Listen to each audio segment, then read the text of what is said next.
All right. Welcome everyone to HFPod on tour. I am Brian Brinkman of Osiris Media. Really excited to hang out with you all once again here. It is Monday, August 9th. We're going to be joined today by two fantastic guests talking with us about um, the Sunday night, August 8th show from Deer Creek specifically, but also, just kind of as these shows happen, where does this show fit in with a larger tour? So really excited to get into that here in one sec. Really quick, a quick reminder, HF Pod on Tour is presented by Shift Genuine Cannabis. They are fantastic partners. We're really excited to be working with them here to bring you HF Pod on tour. Quick reminder to please visit shiftcannabis.com. You can register daily for the contest that we're hosting with Shift Genuine Cannabis, sending people to Vegas, 2 tickets for October 30th and 31st. The night before Halloween, the night before the night, if you will. Always a fantastic show to be at, as well as the Halloween show, hotel, and then some money towards airfare. So go to shiftcannabis.com to register. And like I said, you can register daily. We will be announcing our winner at Dick's. We'll be at the lot doing a live show, which we're really excited about on Sunday night. So without further ado, I'm going to bring on our first guest here. This is David Stranay. Hello. David, my dude, welcome to the show. I'm feeling great, man. Thanks for having me. This is a pleasure. Yeah. Thank you for hanging with us. How are you feeling at this point? We're what? 9 shows in? 9 shows in, about 2.5 weeks or so into tour. How are you feeling at this point? Good. This tour is it's been something. It's it's kicked ass. I've thoroughly enjoyed all the shows that I've been to and seen. Yeah, it's been I was thinking about this the other day as I was watching the Friday show. Like the only comparables I can make in my head, like I feel like the Baker's Dozen is its own thing. Like that was epic on so many levels, but like from a proper tour standpoint, if you think back to just the 3.0 era, the only things that come to my mind are Fall 13 and Summer 15 in terms of like every show offers something different, but every show seems to offer this band on another level of communication, creativity, this willingness to jump off the cliff together and just see what happens. And usually magic comes out of that. Yeah, absolutely. And I think like beginning with the Baker's Dozen, in my opinion, I think that they've kind of been off on this particular trajectory where they're super into a particular form of experimentation. And I think that a lot of that has to do with the expansion. The Baker's Dozen caused the necessary expansion of the length of jams.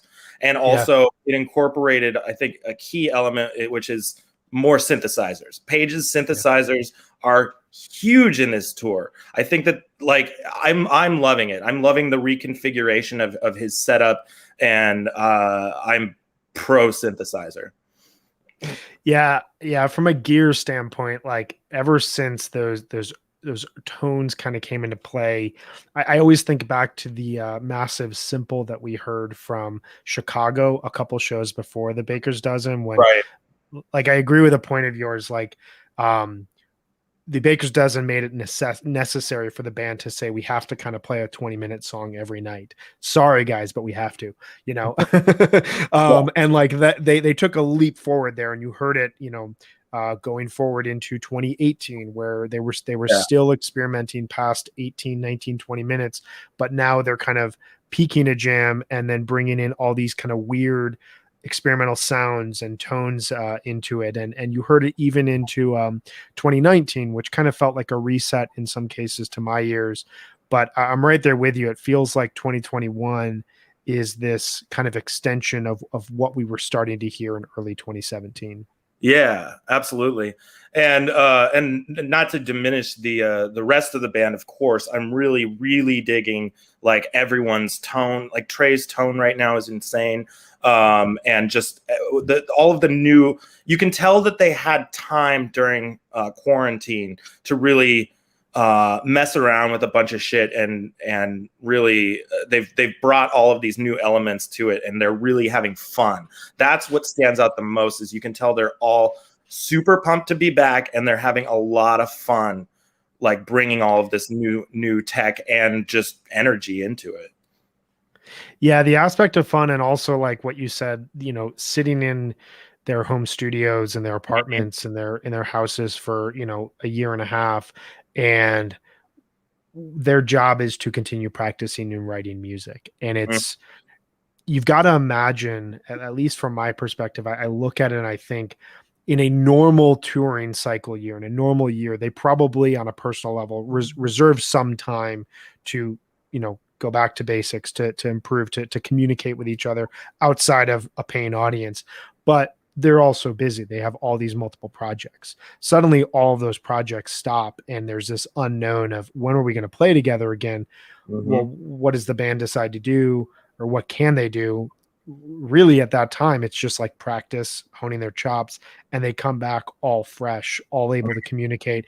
And that, lends itself to the experimentation, but also to the fun you're talking about. Like, they thought they potentially lost this for an extended period in time. Yeah.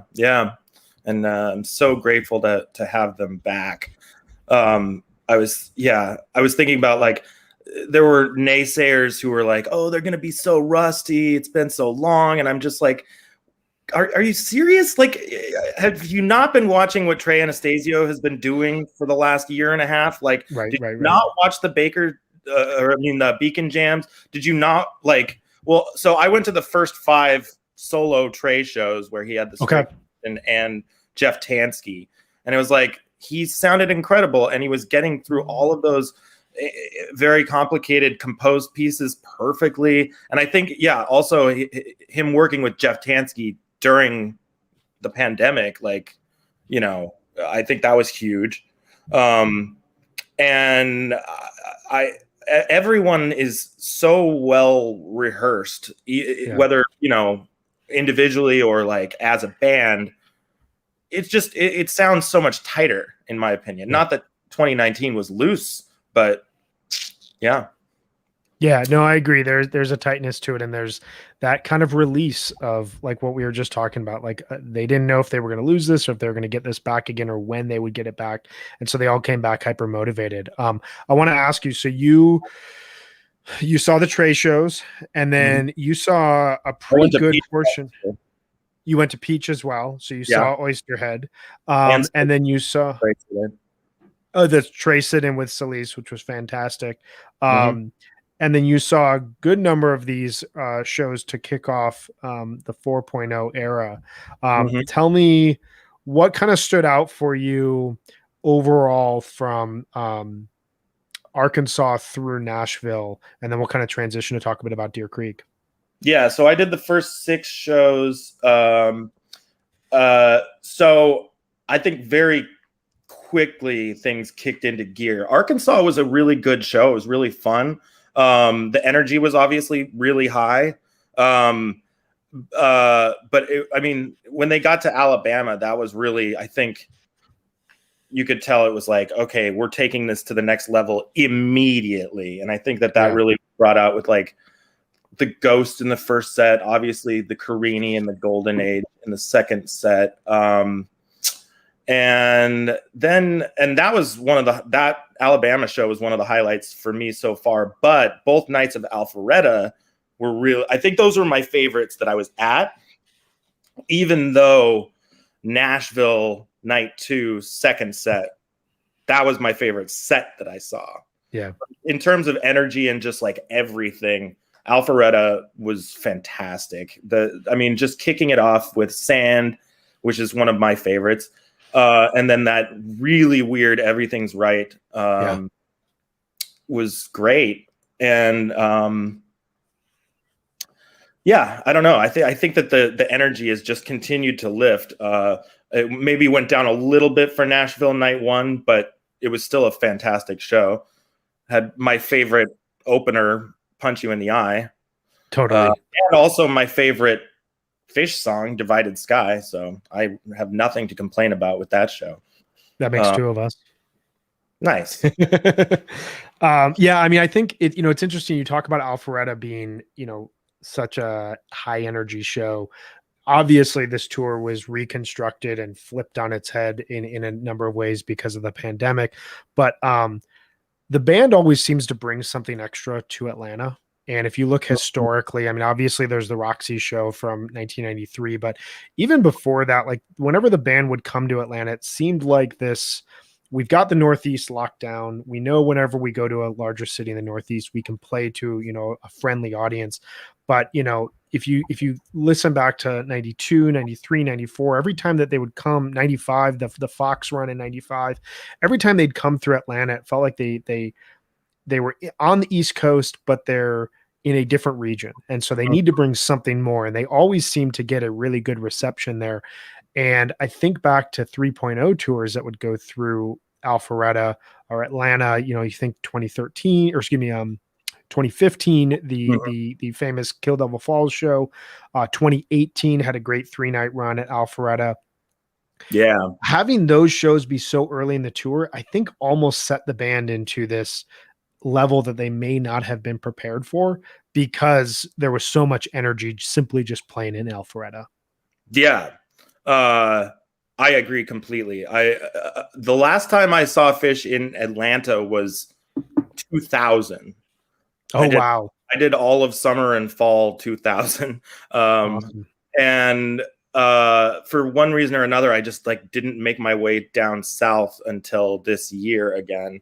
But I've always listened to those shows and I've always noticed that they stand out. And yeah, I think you're right. Like that just really pushed us to the next level, like immediately. And, but like I said, like the Nashville night 2 second set, I mean, I think everybody's in agreement that was an incredible set. That, in my opinion, is an all-timer. That's going to go down in Fishtory. 100% agree with that.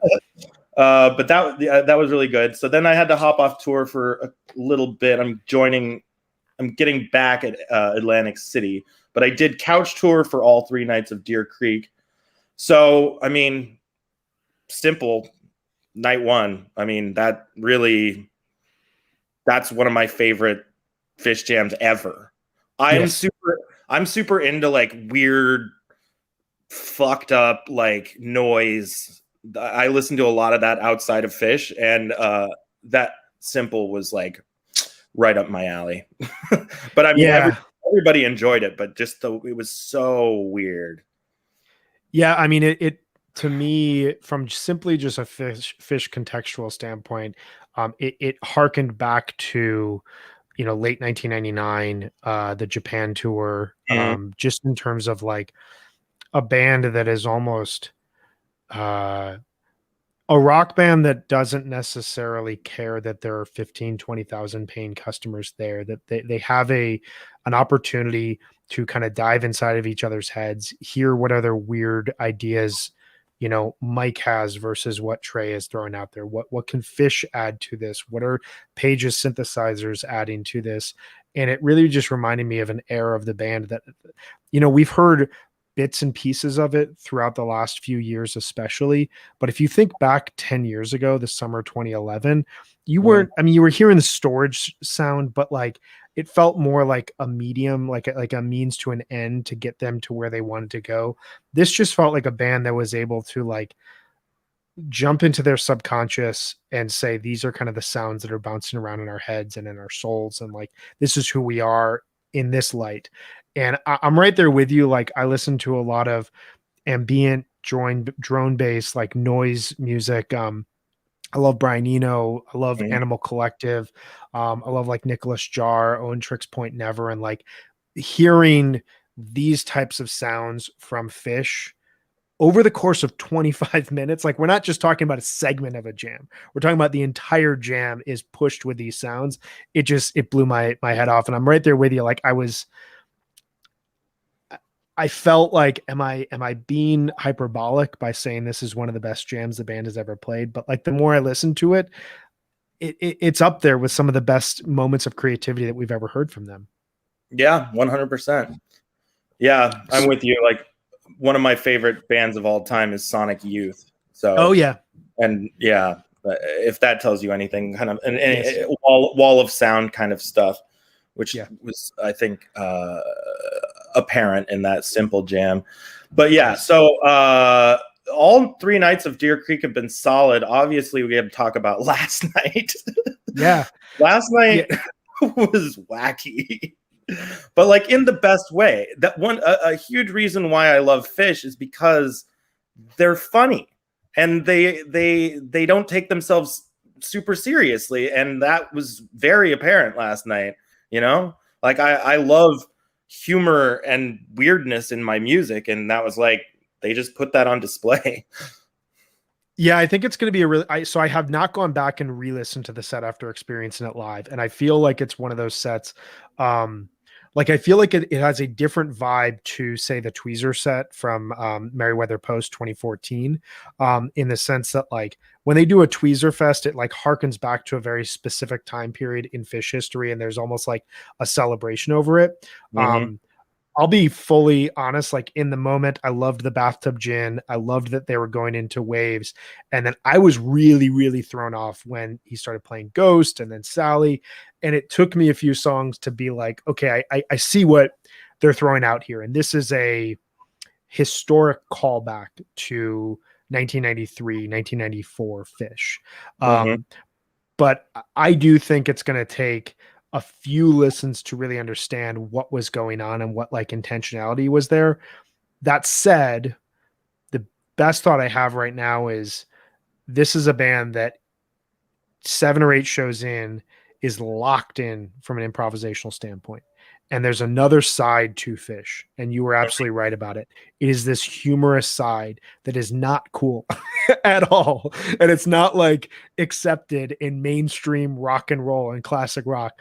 But that is who Fish is, and that's what we got last night. Was like they're just dudes who find each other funny, and they have a lot of inside jokes, and they like to play a lot of jokes on us fans, and that's in a lot of ways, you know, from my perspective, what happened. Yeah.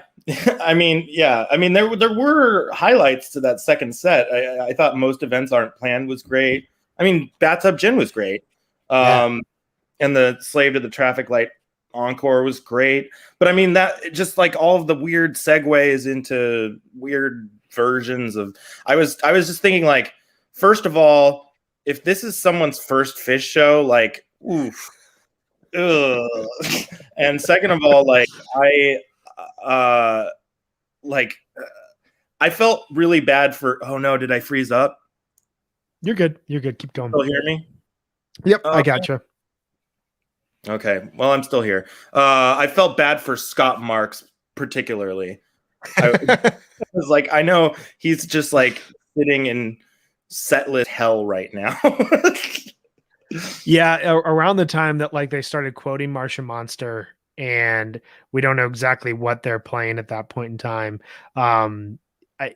Anyone working for Fishnet, anyone at Live Fish, like you're really empathizing with what they're experiencing. Yeah, absolutely. But yeah, I thought overall, like there was, like we were saying, like there's like historical throwbacks to the humor of who Fish is, and at their core, at their heart. It'll be interesting to see how that kind of informs the tour going forward. right. Yeah. So you are jumping back on tour, Atlantic City, is that correct? Yes. Yes. What are your thoughts kind of looking ahead? We're getting like our solo northeastern run, if you could even call it that. And I know that it's slightly blasphemous to the northeasterners out there for me to call Pennsylvania and New Jersey the Northeast. But what are your thoughts as like they're kind of going towards some semblance of like their home turf before transitioning out west for the remainder of the tour?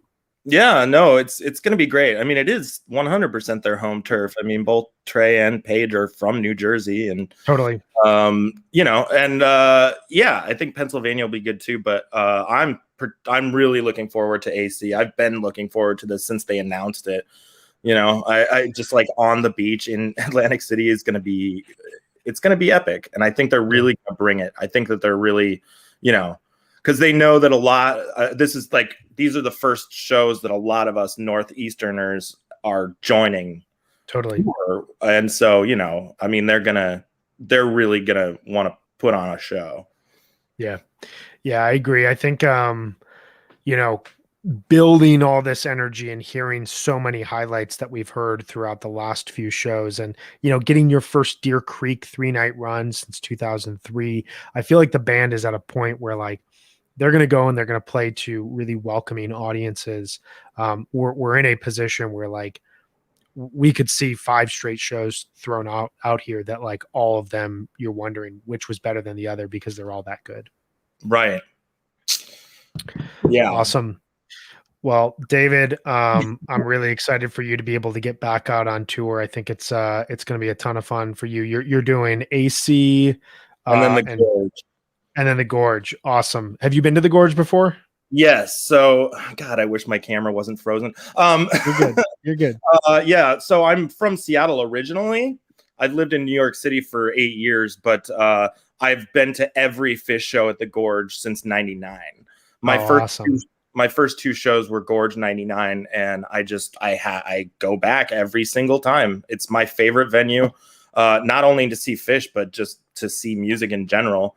And I always rage Thunderdome. I always camp in the general campground, and yeah, I have a million friends that go to those shows, so it's going to be a party. It's going to be like a good end of my tour. Yeah, I've only been once. I went in 2011. I got to see one of the best rock and rolls I've ever seen. But yeah, you're Oh, absolutely right. yeah, yeah, It's a special place, like walking that trail on in and then coming up over the hill.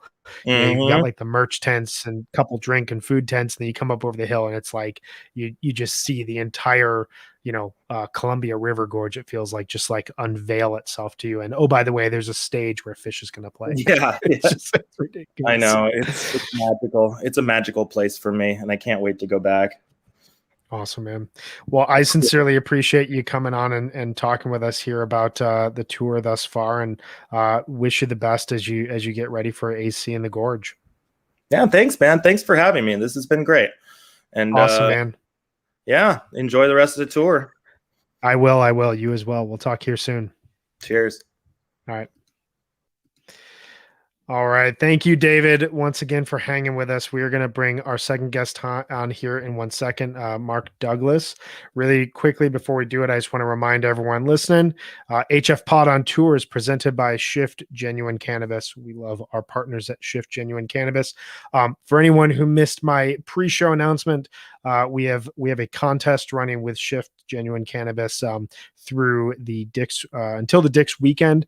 Go to shiftcannabis.com. That's shiftcannabis.com. You can register daily for the contest that we're running with them. The prize, 2 tickets to the October 30th and 31st shows in Las Vegas, plus hotel and some money towards airfare. So please go ahead and register there. It'd be awesome if you can, for anyone out there who's going to win these tickets, it's going to be a really incredible and exciting opportunity for you. So once again, presented by HFPod on Tour, presented by Shift Genuine Cannabis. And with that, I'm going to bring on our second guest here.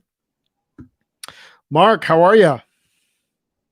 Hey, what's up, Brian? I'm doing well, man. I'm doing really well. I'm excited to be on here with you. Likewise, man. How are you feeling coming off of 3 Deer Creek shows? My left knee is a little sore, but that's what the vitamin ibuprofen is for. So I've been taking my vitamin I. Man, it's exhausting. I'm a dad, young dad, got 2 little ones, and I've been trying to help out the dads out there I saw on tour. Rad Dads got free stickers this weekend. So yeah, man, but I'm loving it. I can't complain. This is heaven on earth. Yeah, it's funny you talk about the like knee aching. I went to my first shows of the summer. I saw the Goose shows back in July here in Denver, and walking out of the first night, I was like, man, I forgot my neck hurts after this, just from like I like get over into a hunched position and just start like boogieing to the music, and I was like, man, this is gonna really hurt tomorrow. Like I got a bunch of chores to do before the next concert, and I like stopped and was like, man, this is the feeling I wanted. Like I wanted that soreness. So embrace the ibuprofen. Yeah. I'm prepared for it. So it's cool. Yeah. I'll mow the yard when I get home, whatever. I'll get it done. Well, tell me, were these your first 3 shows of the tour, or had you seen anything before this? No, yeah, these are my first 3 and my only 3 I get to do. I don't have any more on the calendar. I just caught this run. I had some Hershey's, but I had to get rid of them because of my work schedule. But yeah, I got my crew. My homie was doing the whole tour from Arkansas to Atlantic City, and I got on with them, him and his homegirl. So they've been working it, and I do some vending and stuff. But yeah, this is my only run. But I was loving it. I'm stoked for just to get whatever.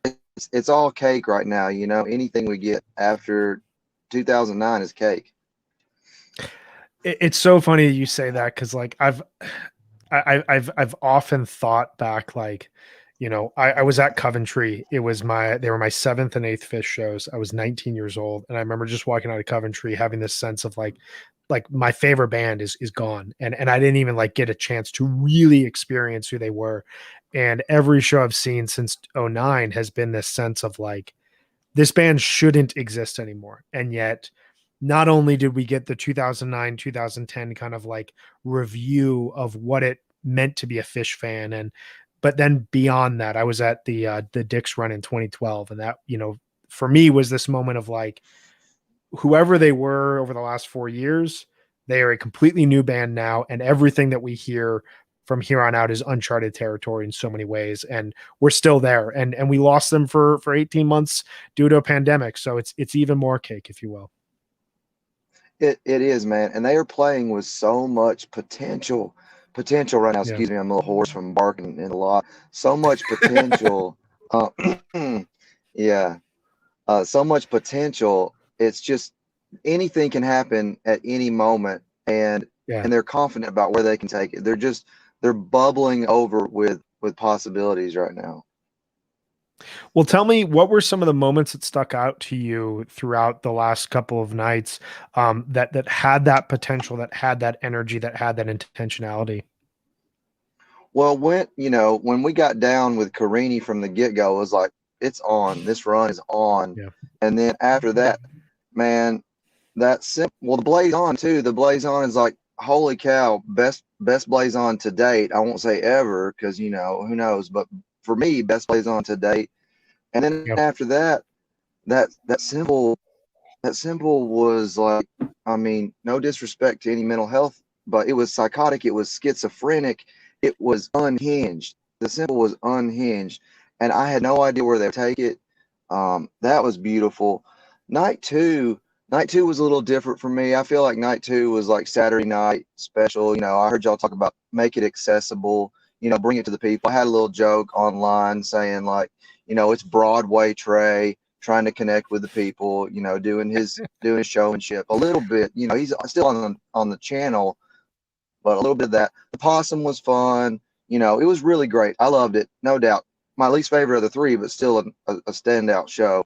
And then last night, it was just, I heard a lot of people talking. I read the word train wreck about set 2, but I mean, if you were there, you were just riding the ridiculous energy that Trey was putting out. Like, they were goofing. They were just straight goofing, bringing that zany vibe that I love about the band. Just taking it wherever the moment goes and just being silly, just being really silly. A lot of friendship, a lot of playfulness, and just, letting it all hang out.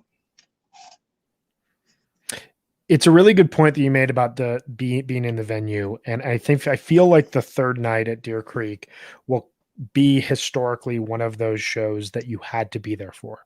And I think it's one of the things about Fish that is continuously fascinating to me as a listener who does not get to every show, but follows and listens to every show either in the moment through like a Mixler stream, or, watching the band, on a webcast like they've been doing. But then I'll also go back and I'll listen to the shows. And it's always something I feel like I have to consciously put in my head when I'm there versus when I'm listening at home, is these are two very different experiences. And as I was watching the show last night, I'll be on, like, for me, and I it sounds like you're on the same page with this. Friday night was the show for me. I mean, that's my favorite show of the tour. The jamming that the band showcased, like, we're on the same level there.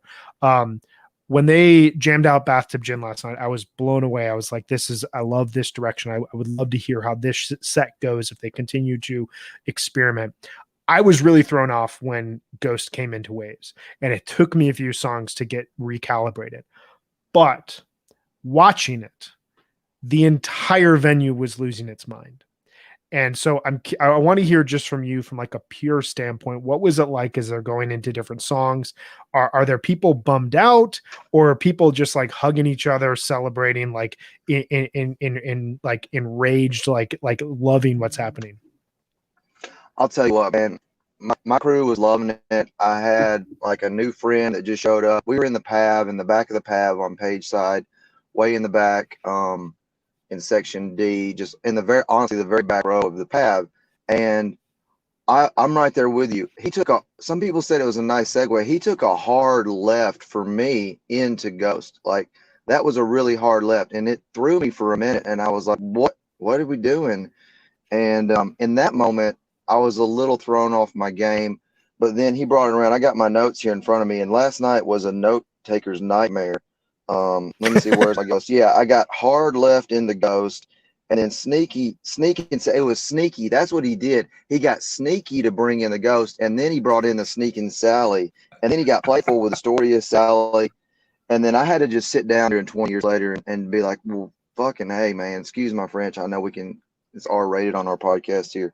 And then Waste is just playful because this new sound, it's like, my word for it is like skronk rock, because it's just rock. He's just going on with that effect and that new amp and that new guitar. And we were loving it. Homeboy next to me was like, this is like being at a Pearl Jam show, man. There's so many songs coming at you one after another. You don't know what's going to happen next. Right? I've only seen Pearl Jam. I want to pause really quick. I want to pause really quick because you made a really good point that I definitely agree with, and it's something that I found from Saturday. This new sound, these new tones, like the new effects that Trey is utilizing, the synths from Page, it's really informing ballads in a really interesting way that I would not have expected. Like, for me, my favorite songs from Saturday night, Stash and Everything's Right, like separated, like those were great, jams. But I loved the Roguet. I loved the Waiting in the Velvet Sea, and I loved What's the Use on Saturday. And it felt like there's something happening with this new guitar sound that Trey's playing with that's really informing these ballads in a really emotional way. And I felt like last night you could hear him, and you could see it on the webcast. He would tap that Jedi button in the middle of Waste every so often. It just added a little extra to a song that usually can just be like kind of a standard, okay, I'm going to go grab a beer, or I'm just going to like chill out for a couple minutes. It made it something that you really wanted to listen to again. Yeah, that's my in the moment note with that Waste. He brings the edge to it, and it has that wild skronk, and it just keeps you attentive. And I'll go back to something you said earlier. I'm not a very attendant Fish fan. I only got my 30th show last night since 98. Wow. I'm not very attendant, but I'm very attentive. I pay real close attention to what's going on. And that's a good thing. But yeah, this new gear he's playing with, he's confident in it. I think he's had a lot of time in Rubber Jungle to fuck around with it, and he's got it dialed in, and we are benefiting from it. Yeah, no, I agree. And I think it was something I talked about with our previous guest, David, the sense of this pent up energy and creativity that the band had to mess around with over 2020 and into early 2021. We're seeing the results of it. And we're seeing almost, you talk about kind of that skronky sound. There's almost I hear it like, I hope this comes out right. Like, there's almost this sense of frustration that the band had that they lost a year when they were creatively peaking. And that's coming out in these sounds that, like, this isn't a band that is super joyful in the sense of like everything leads to a blissful peak. It's a band that like has kind of some shit to work out with each other. Like they planned out a really strong 2020 that was taken away, like it was for so many of us, and almost this like re-entry. We're hearing a band be like, we got to get down to business, but also like we got to work through who we are as people through this music. Yeah. So I was talking with a homegirl about it last night up in the moat of the at the bottom of the lawn, and we were talking about that simple. And I was telling her it's like this. The Greek word is chthonic. It's volcanic. It's this deep earth. It's this deep earth energy that is coming out. It's cathartic. It's chthonic. It's this deep earth energy that's coming out. It's releasing. It's like in that Moana movie. It's Te-Ka style. You still got Tafiti. Tafiti's still there, but Te-Ka is grabbing a hold every now and again too. Man, I'm loving it, and it is dark sometimes, but it's healthy. It's a good release. Totally. And I mean, the word I came up with on Friday, that simple was Fukuokian. Like it sounds like a band that is channeling. Like I love the late 1999, early 2000 sound of Fish, as they're working towards Big Cypress, and you can kind of hear and feel it in their music that they're like, there's this like weeks out apprehension of like, we're actually going to do a whole show overnight, and like we're changing into the new millennium. Is everything going to go okay technology wise? And then as they move into early 2000, and they kind of know in the back of their heads, we need to take a break, but we're still playing music, and that Fukuoka show from 6/14/2000 is to me just like the best example of a band just playing within their subconscious. And I feel like you're hearing that again in a very unexpected way. You talk about Cake 2009, man. I would take 2009 Fish over No Fish any day, and I really loved aspects of that year, even though it was clear they were still like working out a lot of kinks to get themselves back. But to think 11 years later we'd hear a jam like that simple from night one, it blows my mind. Yeah, man, that is mind blowing. I'm right there with you, Brian. Not to fluff, but you got my favorite ears, and you got my favorite ears on the network, dude. And I'm right there with you. I love that 2000 stuff. I love the Fukuoka jam. I like it when they explore that delicately odd territory. Yes. It's my shit. It's my shit for sure. Yeah. Well, and so we got it in two very different ways. We got it in jams on Friday night. We got it in a couple jams on Saturday night, but then on Sunday night we got this kind of really wild, bizarre set list mashup.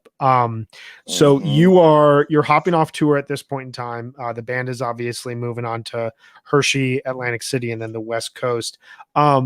What are kind of your thoughts? Any sort of predictions you have as the tour moves along? I'm just curious if they're gonna do something out of left field in Hershey, because I know a lot of people are like maybe taking a break on Hershey, and will they do something out of left field? What are they gonna do with the scene in AC? Like a big beach show. How's that gonna play out? I'm not much on prediction. What I'm most excited about is where this culminates on Halloween night. That's my homegirl's birthday. I just met up with her this weekend. I give a shout out to Guyuti Girl. That's going to be her birthday. So we'll see where it culminates on Halloween and what kind, because they're practicing whatever they have in store for us. What kind of theatrics are we in store for in Vegas? That's going to be exciting. Other than that, I don't know, man. Like, where is Trey going to take his new sustain? How is Mike going to bring in his new creativity? And he's been dialing in his bass. What's he going to do with that bass? And I will say this. I don't know what y'all might have said earlier, but in the first set, when Mike brought in his casual enlightenment, Trey was watching him so closely. It was so good to see those guys like connect like that. And Trey's just like locked in, like, Mike, this is your moment. Let's see where you're taking this thing. I just love that relationship in the band, and I love that we get to share in that relationship as a community. That's my favorite thing. It's just we're big happy, maybe not always happy, but we're a big old family with our issues or whatever. But man, I love to see my family. It's a big family reunion for me. Yeah, that's a good way to put it. And I think like what we were talking about, feeling like you're getting cake every time that you see Fish now. I think about that friendship aspect that was always present in the 90s, as the band was peaking and growing, but there was almost this sense of like Fish can do no wrong during that era. And one thing I've loved about them since 2009 is you really see kind of the vulnerabilities of who these guys are as people. And you see that if they didn't like each other, this probably wouldn't continue. And really the Mm-mm. only reason they were able to get back in '09 was, Trey obviously got healthy, but they realized like, we just love playing together, and I love hearing Yeah. this new song that you wrote, Mike, and I love hearing this new way that this pedal affects our sound, Trey. And Fishman, this continuous source of Mm-hmm. both drumming creativity but also humor for the band. And I think seeing the way the three shows played out at Deer Creek, where you get this heavily experimental show, kind of a laid back, more mellow, kind of like middle-aged type of show, if you will, of like, hey, we're just gonna like kind of put the brakes on, play a little bit more of a chilled out show for you guys. And then this really bizarre, let's go back to 1994 mashup show. You saw kind of like the three sides of Fish in a lot of cases of who they are today, and I found that pretty fascinating. It was glorious, man. It was a glorious display of their musicianship and their friendship. I love what you said there.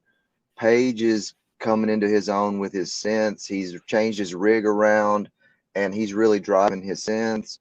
Fishman is screwing around back there with his effects, and I'm loving it. I say let Fish screw around, man. Let Fish, yeah, let him do it. It was bothering me at first a little bit. I was getting thrown off like with his effects, but now I get it, man. He's being himself, and like he's a clown, just like we all like to have fun. So let Fishman screw around. And Mike is holding it down for it. They're all really hot right now. Yeah, I agree, and I've loved those Fishman samples from Arkansas. I feel from that point forward, I think the interesting aspect of it is, and I was saying this in the last in our first segment with David. Humor is not cool in music, and humor is an essential part of Fish, and of what makes Fish so special. And Hmm. if it's Fishman introducing this ridiculous vocal samples that throw people off immediately, but also like make him then say, well, I'm gonna double down, and I'm gonna use it in jams, and I'm gonna use it in this sacred song and this sacred song. That to me is just Fish saying like, we're never going to be nostalgic. We're always going to look forward, and perhaps how we interpret, evolution isn't going to connect with everyone in the moment, but it's going to lead us to, it's ultimately who we are. Sure, it has not taken away anything of the sacred nature of the experience for me. I want to ask you, what's your favorite sample? Which one cracks you up the most? Man, I just can't stop. Like I, I, I, I use it in language now, and I look for it Hmm. in peak moments of the shows. The Yeah, is everything that I love yeah, that. yeah. It's That's it's mine so too. ridiculous. That's mine too, Brian. Ooh, I love it. It's, I I don't know, love it. man. It sounds like Fish to me. I love it. Yep, that's mine too, Brian. Yeah, I love it. Ooh, all day Awesome. long. Well, Mark, thank you so much for joining us and for sharing your thoughts on the last few nights as well as the larger tour. And I'm guessing you'll be watching from home just like the rest, just like so many of us. It should be fun to see how this tour continues to evolve. It's going to be great. Yeah, for real. And quick plug, hit me up on Insta, y'all. I'm on Twitter a bit too, but Wild Hood Goods, memes and merch. I try to have fun with it. It's all about the joy, spreading the joy of these moments that we share of delight, right? And yeah, I'll be watching from Absolutely. home. I don't know how much I can. I got my little kids, man. I can't wait to see my daughters. I got my 6-year-old and my 3-year-old waiting at home. I gave them a glow stick party the other night for what was it, Alpharetta, or no, it was Pelham, the Friday night show, the Oak Mountain show. They got a glow stick party, so I might have another glow stick party with the girls if it fits our schedule. But yeah, I'm very attentive. I'm always listening and watching, and I'm so excited to be a part of this community. Hmm. Awesome, man. Well, yeah, we will definitely be visiting Wildhood Goods, and you get home to those little girls. I know that they're probably missing you. Yep, dad mode in effect. Thanks, There Brian. it is, man. Yeah, Mark. Have a great one. We'll talk soon. Yeah, peace, brother. Peace. All right, everyone. Thank you so much again for hanging out here as we capped off the Deer Creek weekend. It's crazy to think that we're now past Deer Creek on this larger tour. We've got Hershey, 2 nights of Hershey coming up, as well as Atlantic City this weekend before a bit of a break before the band goes out west. So we will be back Wednesday morning at 1 p.m. Eastern, as well as every morning after, I guess, afternoon, after each show, to break down the show with hopefully an attendee, if not just some great voices from the larger community. So quick word before we leave here. Once again, this is HFPod on tour presented by Shift Genuine Cannabis. Please visit shiftcannabis.com every day until Dick's weekend. Register to win tickets to October 30th and 31st in Las Vegas. Money towards airfare as well as hotels. So should be a really fun contest. Really excited for anyone whoever wins that. It's going to be awesome for you. So thank you all for hanging out with me. My name is Brian Brinkman. I'm part of Osiris Media. This is always a ton of fun to hang out with you guys, talk through larger fish tour and kind of what's happening right now. Hope everyone's well. Take care of yourselves. Be safe. We'll talk soon.